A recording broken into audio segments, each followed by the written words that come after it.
New South Wales Premier Chris Minns has announced plans to strengthen state law in response to heightened instances of religiously motivated hate speech and violence.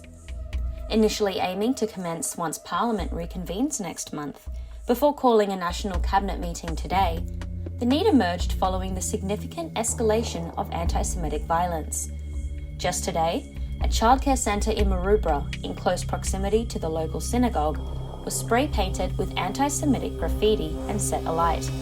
And just a few days earlier, the former home of prominent Jewish leader Alex Rivchin was vandalised and 2 cars set alight.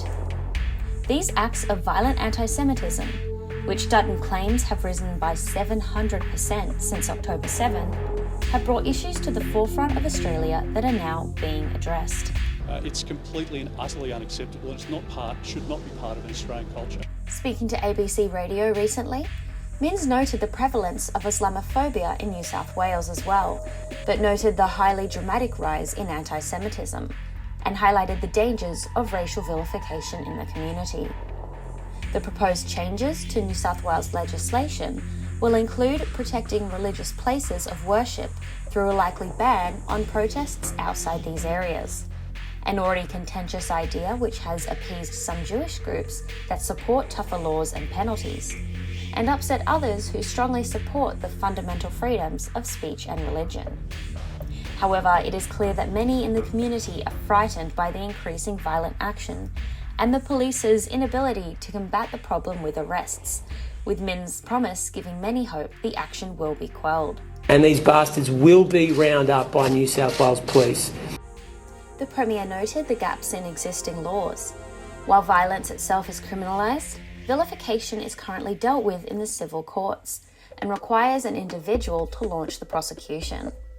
The proposed amendments, which are in place in other jurisdictions around Australia, will focus on the beginning or spark of these acts.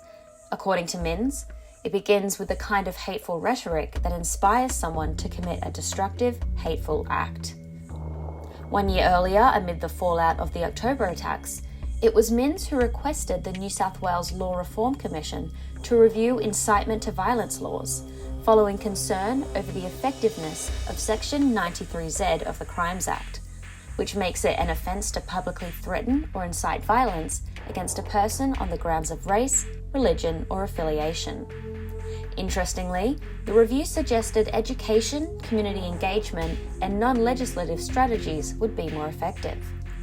However, with the series of anti-Semitic attacks continuing and sustained pressure to act, it seems Parliament will be facing the issue head-on, and we can only hope that it comes to a productive solution that makes our community safer.